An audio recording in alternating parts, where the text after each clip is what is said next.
Right now, as we're having this live show here, also live on Capitol Hill right now, there is the House Foreign Affairs Committee holding hearings on what they're calling Biden's withdrawal from Afghanistan.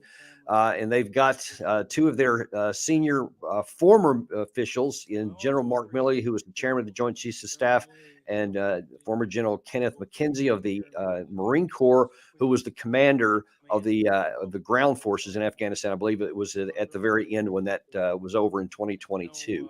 I'm sorry, in 2021, in August of 2021. So they've been grilling them for quite a while now. It's been going on since 1 p.m. As you can see on the screen here, that's actually still going on right now. So I'm sure we're going to have more to say on this later. But there's been a number of things that have been said so far that I think bear some analysis. And for those of you who may not know, I was stationed twice in Afghanistan on combat deployments, once in 2005, 2006, and a second time in 2010, 2011. And in fact, one of the first times I popped up on national radar was because in 2012, in February 2012, I published an article in the Armed Forces Journal, which was subsequently picked up by New York Times, CNN, PBS, several other news nations and outlets, where I called out the senior leaders of both the Pentagon and the Department of State and Department of Defense, who continue to claim to the American people that the war was winning. We were doing a good job. Things were getting better. The Afghan National Security Forces were improving. The Afghan government was becoming less corrupt and more responsible to its people. All this stuff I said was fiction. It was not true. And in fact, about a year and a half before that, in 2010, 2009, and then again in 2010, and also in the Armed Forces Journal, I wrote that if we didn't make major changes in how we were conducting this war, we would lose the war. Now, at the time I wrote that, people just kind of rolled their eyes like the most powerful military on the face of the planet is ever going to lose to an opponent that just has a few thousand fighters, no Air Force, no Navy, no artillery, no tanks, none of that stuff. It was nonsense, they thought. But knowing how insurgent conflicts are fought, and especially knowing the history of Afghanistan, and then knowing what I had seen on the ground, I knew that the risk was high. And during my 2010, 2011 deployment, I saw with my own eyes that that's exactly what was happening. And we, despite what all of our leaders were saying publicly, the truth behind the scenes was disaster was unfolding, and everything I had feared in 2010 was now coming to roost. And it was clear we were moving on the direction to defeat.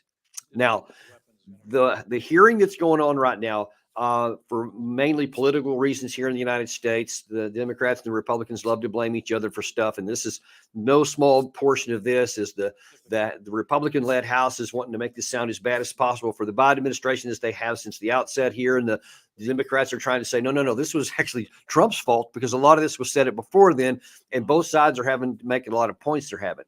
But what I'm going to tell you above all, and then I'm going to give you some specific excerpts, and then also some of the things that these guys are saying. This was a 20 years in the making disaster. It was the rot of 20 years of bad policies and lying to you, the American people, that caused this disaster. Now, the way the Biden administration conducted it and handled it was really awful, and they deserve some condemnation and blame for how it was done. The Trump administration also deserves some blame for how this thing went down. The Pentagon leaders, the two men that are testifying there, who everyone's talking to as though they're some deity or something, also deserve a lot of the blame for what happened, because so much of this was avoidable. And so I want to now jump into, we have a handful of clips here we're going to talk about, and then I'm going to give you some other information that they didn't talk about but should have, that was also very instrumental in how this thing went down. First of all, we're going to talk about when they were, I think, now retired General Milley was asked, who made the decision for this and who basically is at fault. I can't say, the president said this, president said that. That's beyond the scope of the law, actually, with executive privilege. But it's obvious that the president made the decision, and the president made an announcement on the 14th, and every president has a right to make those decisions. He's looking at things from a much wider angle than a military angle. Our military assessment was keep 2,500, and with them, it's not just 2,500, it's 2,500 plus the NATO plus the contractors. Right. And the contractors are key here. And then that, we thought, our assessment was, that would keep the Afghan government, the military, stable until such time as a diplomatic outcome could occur in accordance with the conditions set in the Doha Agreement. In retrospect, would that have made the difference? I mean, we'll never know, I guess, because it didn't happen. So I do think, though, that I believe that the Afghan government, the Afghan security forces would not have collapsed in August of 21 had we maintained that posture. Those were high-end special forces capable of defending themselves and conducting operations as they had been for a while. And I think my assessment, probably moderate to significant risk on U.S. forces, but is that worth that risk? So he repeated something there that he said many times, both at the time and subsequently, that he did not recommend that we get out. So to back up a little bit, in case you're not aware, the whole thing that spawned this withdrawal is that during the Trump administration, he made a deal with the Taliban. It's called the Doha Agreement because that's where it was physically made at, that required the United States to withdraw completely from Afghanistan by May 31st of 2021. That was the agreed upon date. And then there was several things that both sides agreed to. The key one is that the U.S. wouldn't attack the Taliban and the Taliban wouldn't attack the United States. There was a bunch of other things that were in there. Both sides marginally lived up to the other parts of the agreement, but both sides did live up to the agreement not to attack each other. That part that both sides did. And listen, this was, let me just point blank tell you, as I just pointed out, this was 20 years of disaster in the making. It absolutely needed to come to an end because the war would never have been won. And if we hadn't withdrawn then, we would still be there just going through the motions and not even moving towards an attainable objective for the United States. There was no military attainable objective that we could accomplish with any number of forces. It doesn't matter how many we had, how few we had. We did everything all the way up and down from 100,000 down to 2,500 and half a dozen different force levels in between over the years. That was never going to be the issue. The issue was on the ground.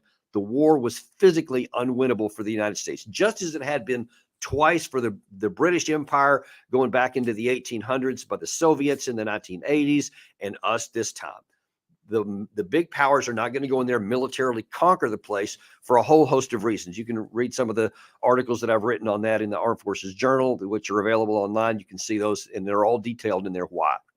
But the bottom line is, here you just heard Milley say that if we had kept it 2,500, that he thinks that we could have maintained the base. Well, that's not the objective.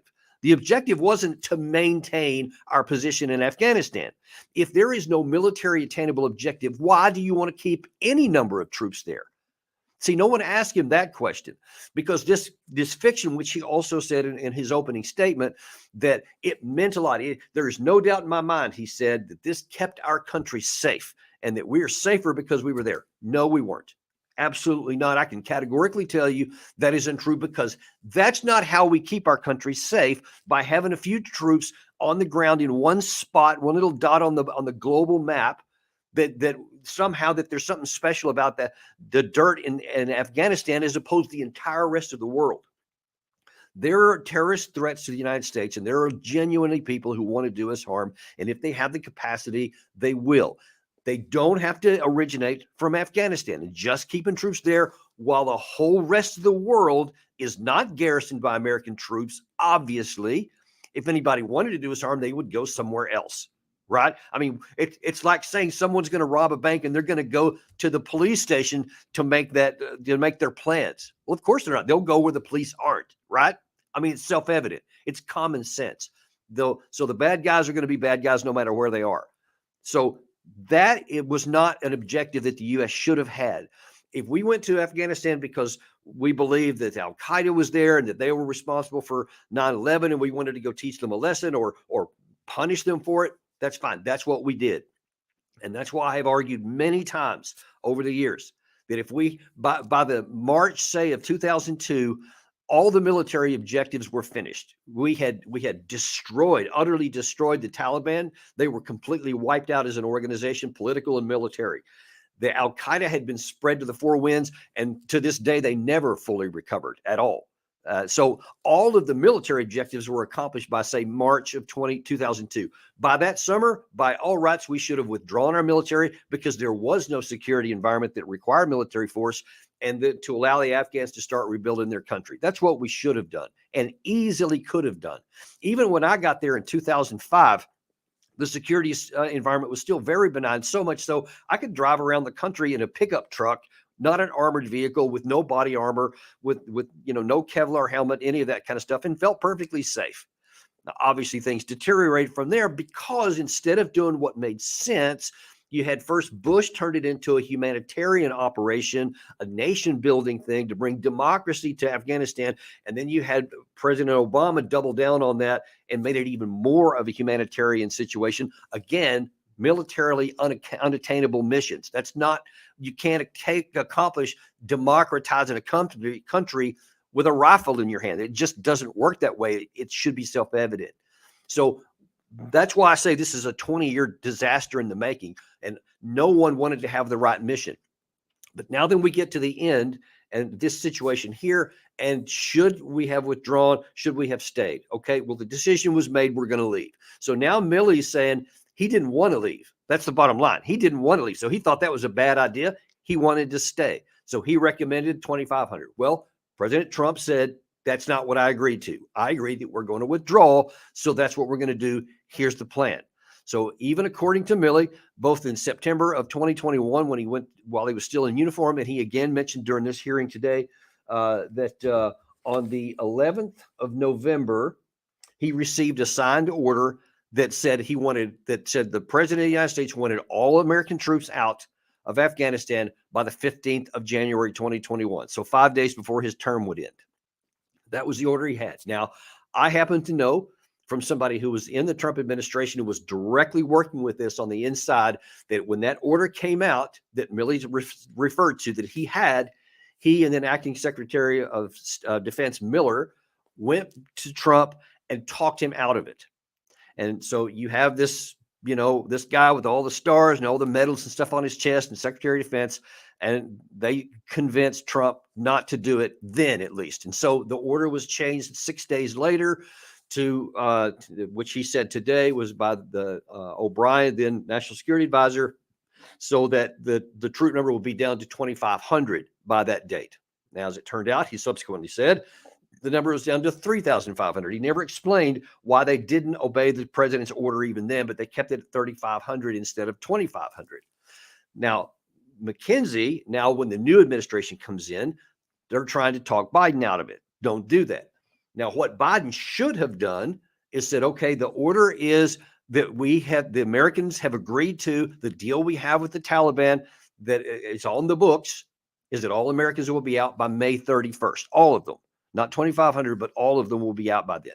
The deal was, and this is crucial, that the Taliban had said, if you leave on the 31st of May as scheduled, then we're going to continue to abide by our agreement. We're not going to attack any American troops. No American troops died from the time that Trump made the deal in February of 2020 until he left office. So the Taliban lived up to their part of the bargain on the thing that mattered most to Americans, which was that they quit killing our people. Now then, if we stayed beyond that, they said, then that deal's off. And now we'll start attacking again. So now, when you hear Milley, and then in a few minutes, you're going to hear McKenzie again say, our recommendation was to keep it at 2,500. What you would have had then, and this is so important to point out, then the Taliban would have been back to war with the United States. And guess what?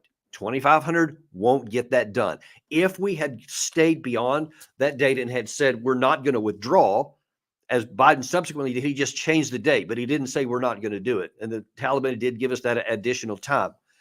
But if we had said, no, we're just going to stay at 2,500, like was recommended by the chairman of the Joint Chiefs of Staff and by the four-star commander of CENTCOM, General McKenzie, we would have been back at war. And the only way you can conduct that is to escalate the number of troops back up, because that's not enough if you're having enemy contact. You have to have more than that for the country. So when you hear them say that they recommended that we stay at this level, they were recommending that we would have escalated the situation and remained at war with the Taliban with no end in sight. And we would still be fighting there to this day. That's what you need to take away from this hearing. If you don't take anything else away, if we'd have listened to their advice, instead of patting them on the back and saying they did a great job, we would still be at war to this day, and Americans would have still been dying at some frequency, who knows what. But it would have been pointless and unnecessary. Getting out was the right thing to do. The way we did it was terrible. But let's continue on here. Milley then says that that he's answering the question about the equipment that was left behind. Here's what he said. As I recall, and I think it's laid out in the Seaguar's report, the special IG for Afghanistan, it's about 80 some odd billion dollars worth of military aid total. That's everything from food and building barracks and uniforms and boots to include equipment over 20 years. Right. And then he cites, I think it's 7.2 billion of military equipment, U.S. manufactured military equipment that is with the Afghan security forces. That's Afghan owned equipment, not American equipment. Every piece of American equipment that the American military owned came out with us with Scott Miller, or he destroyed it on site. Okay, it's important to understand here, when you, a lot of, depending on which side of the political divide you come in, you either want to say, this was a necessary thing to have left some equipment behind, or, yeah, this is what, this was a mistake. This was a terrible thing that they did, and, it was a waste of money, and et cetera. Here's the truth of it. So now, originally, in Trump's deal that he made, the Doha Agreement, the U.S. military was going to withdraw by that date. So at that point, it was not a NEO. You may have heard that term used several times here. That's a non-combatant evacuation operation. Basically, all the civilians, all the American people who live there, people who are working for aid agencies or in the embassy, all the Americans here, those are NEO, non-combatant emergency evacuation. Those were people who were living there, but in the original timeline, were not part of the withdrawal. So there was no plan made for that. It was just something that happened later on because the assumption was that there would still be an Afghan government and a military advice, so they wouldn't have had to have withdrawn. That's going to change here in a minute. We're going to see why that happens. But see, the equipment was supposed to stay behind because all that equipment that had been provided for years was for the Afghan military. So obviously, if our troops are going to withdraw, then we take our stuff with us. But all of the rest of it that we had provided for all those years was expected to stay and continue to be used by the Afghan military. So there wasn't a plan to withdraw that stuff, and nor should there have been the way the plan was set up. That had to change later on when the security environment disintegrated. And we're going to talk about that a little bit more in a second here. The next thing is, then you have General McKenzie was asked another big question that comes up a lot. Should the U.S. have retained Bagram Air Base? So my position on Bagram was it linked to my recommendation, my position then and now, that we should have held at 2,500. At 2,500 U.S. forces, if you also assume that will allow the Afghans to stay in the fight, you can maintain a viable base at Bagram. No, you couldn't have. Because as he himself says elsewhere in testimony during this hearing, that if we had stayed there, then the Taliban would have ended their moratorium on attacking Americans, and we would have been back in combat. So you'd have had to have more troops. He also said, when they were talking about, could you have done the NEO and the evacuation from Bagram, would that have been better than Kabul airport? He said, well, here's the problem. And actually, Milley talked about this one.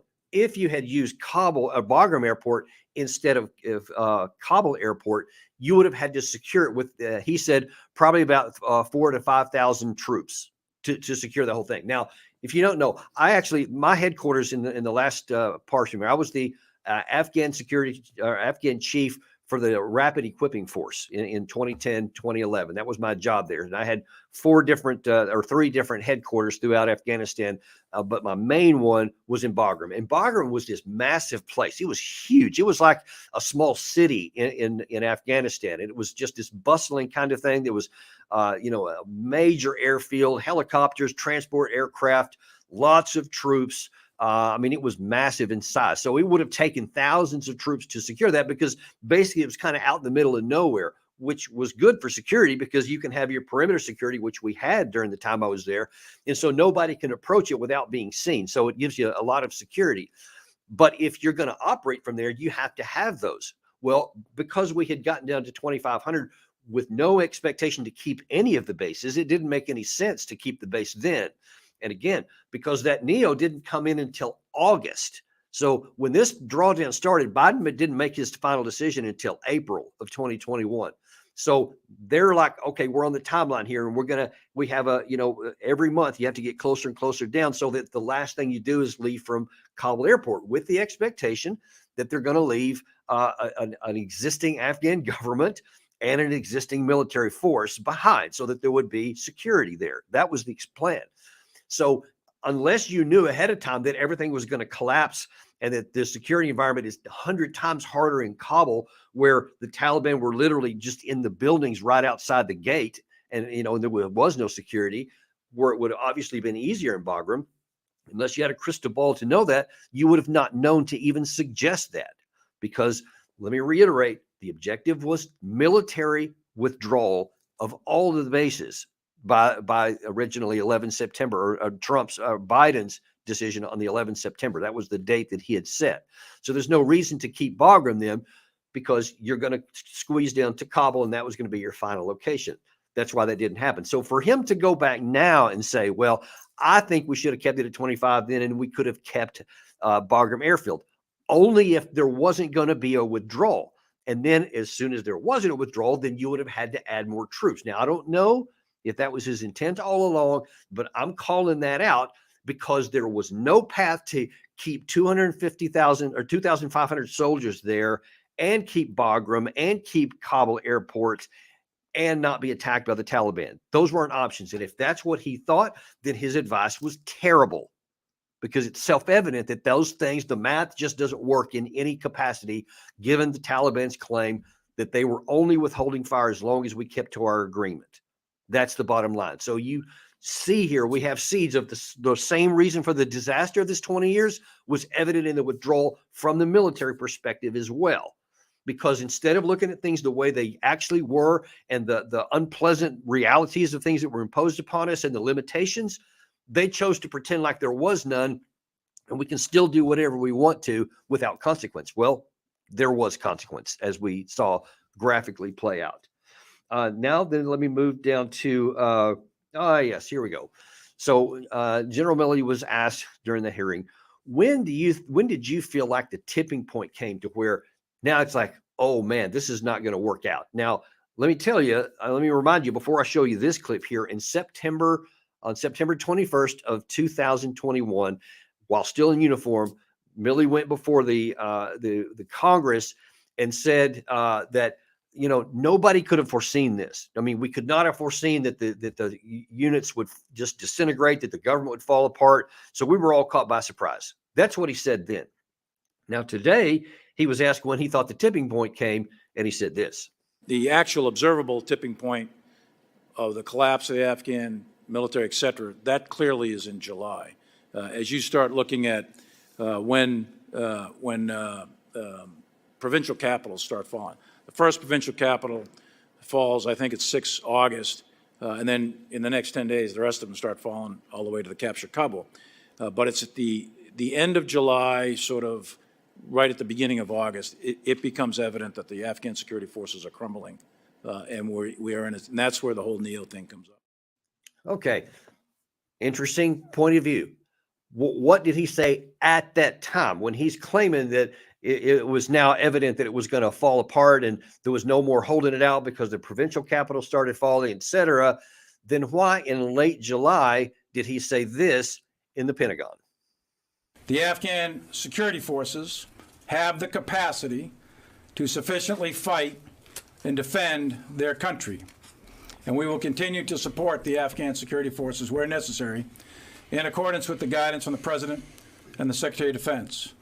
The future of Afghanistan is squarely in the hands of the Afghan people, and there are a range of possible outcomes in Afghanistan, and I want to emphasize repeatedly, and I've said this before, a negative outcome, a Taliban automatic military takeover, is not a foregone conclusion. Really? Because that's not what you just said today. You said, yeah, it was clear by then, but now then you're telling everybody from the podium in late July, it is not a foregone conclusion. So which is it? Because they can't both be true. And look, we know for sure that he did not want to leave. He did not want to withdraw.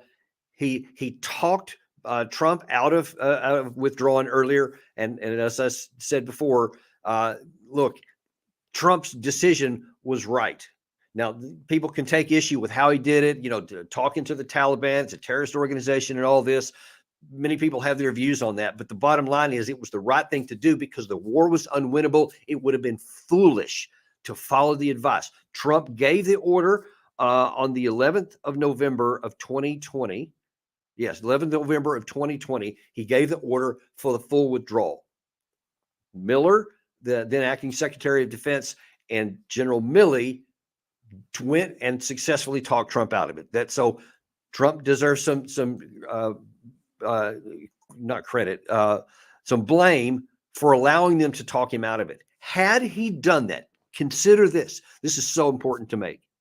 Had Trump stayed firm and not listened to those guys and said, this is the deal we've made, this is the deal we're going to stick to, I want them out before I leave office, 15 January 2021, execute, move out. That's what he should have said. Had he done that, then the wheels that were already in motion up to that point would have continued on. The Pentagon had an obligation, an absolute obligation, no matter what Miller thought, no matter what General Milley thought, no matter what McKenzie thought, the civilian leader of the commander-in-chief gave an order. So no matter what your personal opinion is, which ironically he said this elsewhere in this testimony today, you have to execute. So that meant that once the president gave him a date, they should have then been planning methodically. And I've been part of these in Afghanistan specifically, also in some in Germany when we've been drawing down units.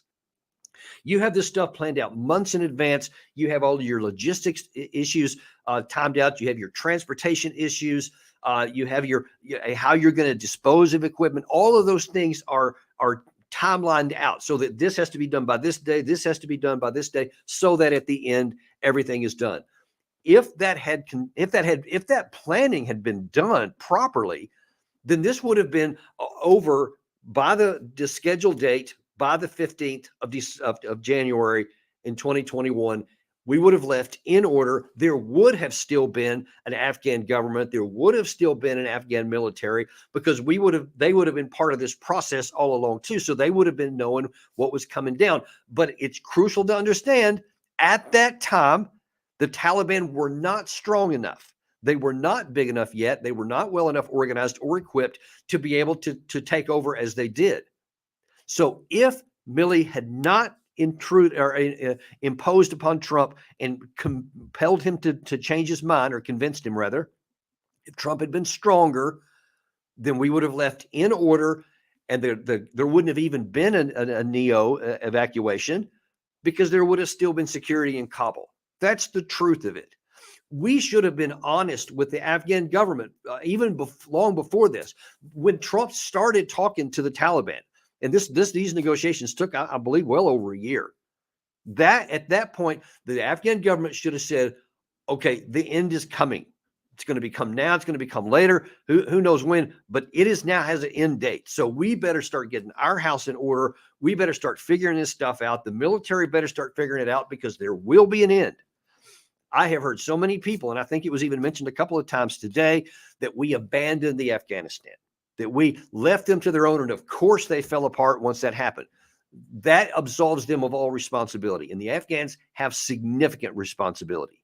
We gave them 20 years of every opportunity in the world. We gave them billions and billions of dollars of reconstruction aid, of physical security.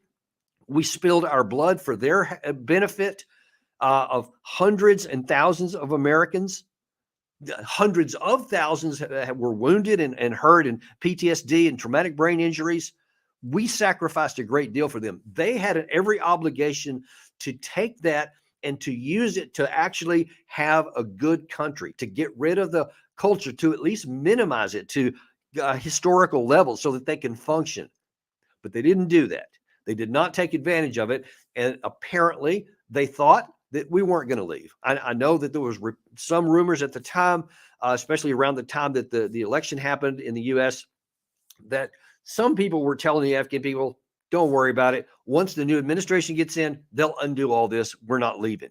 And so instead of feeling a sense of urgency for the Afghans and like really getting their house in order, apparently they did nothing. So then when now Biden finally does make the call, now then they're like, oh crap, there's not much time left, and they're not ready. Their house is not in order. And so they bear a substantial responsibility, no matter what the Pentagon did or didn't do, no matter what Trump or Biden did or didn't do. The Afghan people, the government, and the military leaders have a substantial burden of responsibility for what they failed to do. Bottom line is there's a lot of blame to go around here. But what cannot be missed is that this war should have ended a long time ago. I argue that it should have ended in 2010, 2011, or 2012 at least. And every year after that, I continued to write that same thing. Any time during that period, whether it was Trump or Obama, well, it was eventually Biden, but during that time, they could have ended this in a very methodical, well-executed, well-planned way. They could have taken 18 months to do it instead of 6 months or something like that, so that everybody had plenty of time to mentally get their head wrapped around it. There were so many ways it could have been done right.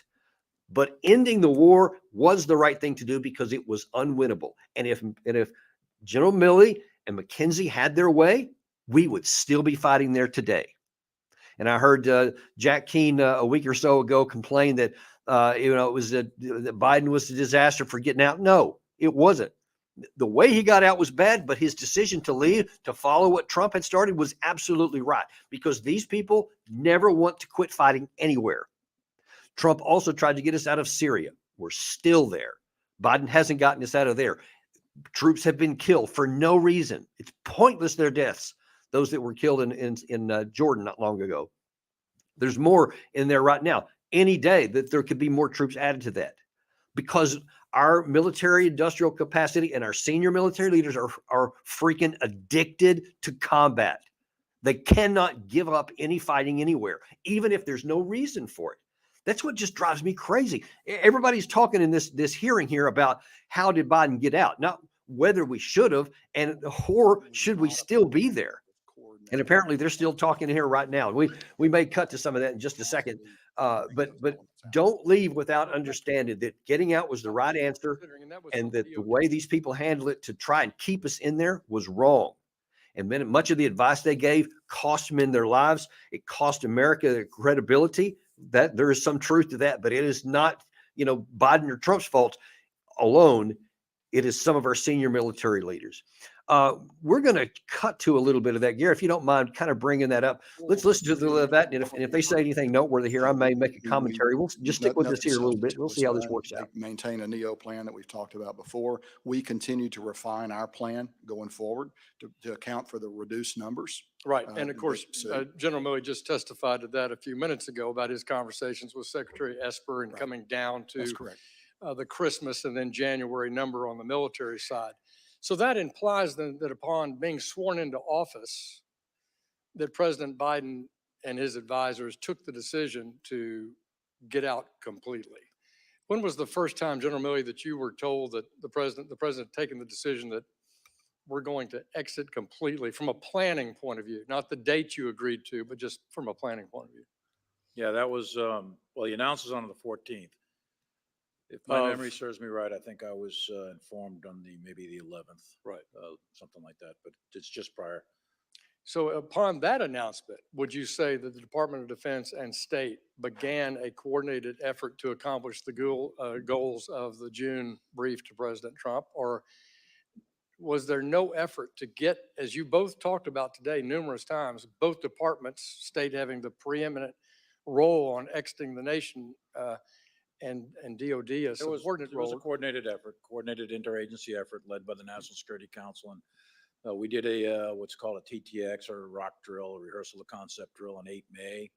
And there were several of these type things. There was tons of coordination being done. But the fundamental flaw, the fundamental principle was the decision was to leave a diplomatic presence, leave the embassy there. And that is leaving an embassy in a war zone while simultaneously withdrawing your military forces. Okay, Gary, push that back to the minor.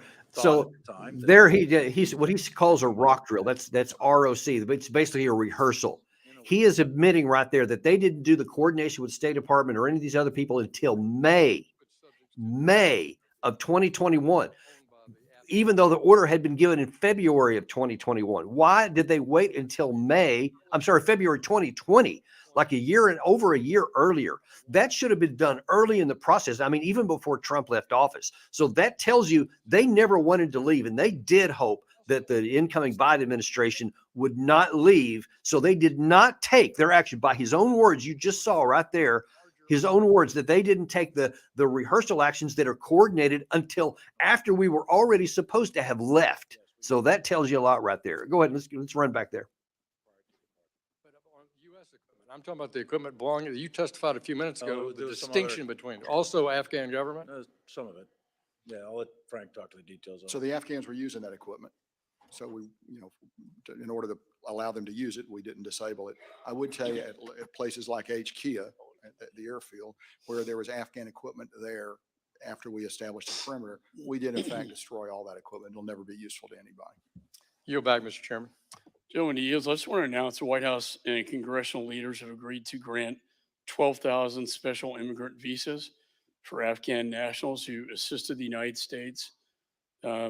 It will be in the State Department Foreign Operations Funding Bill. I think that was certainly supported by me and the ranking member as well.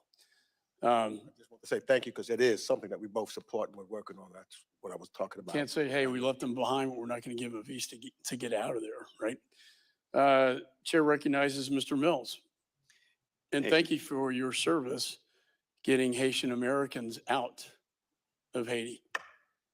Well, it's an honor to be able to do this, to be able to help Americans out of Haiti, as we did with the 255 that we got out of Israel, and as we did with the Americans out We're of starting to talk about Afghanistan. other There's issues a now. pattern of Gary, if we can abandonment pull that us is back out of here listed now. throughout this administration that I We're would going to call keep attention to. monitoring this, and if anything else gets said in the latter part of this that we need to bring to your attention over the next day or so, we're going to continue to do that.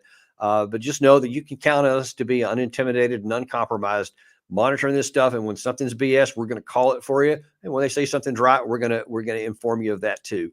All this, though, is to keep their leaders' feet to the fire. Now, one of the things that allegedly is going to come out of this, which I'm actually going to be on Fox News' Laura Ingraham later tonight, if for those in the United States that want to watch that. And one of the things she wants to ask about is accountability. How come all these mistakes are made and all these people have been killed and all this disaster? How come nobody has been held account to this day? And that's something a lot of people are going to be asking. We're going to be asking that and continue to stay tuned. We'll see what happens with that. But for now, please like and subscribe. Thanks for joining us today. And we'll see you on the next episode of Daniel Davis Deep Dive.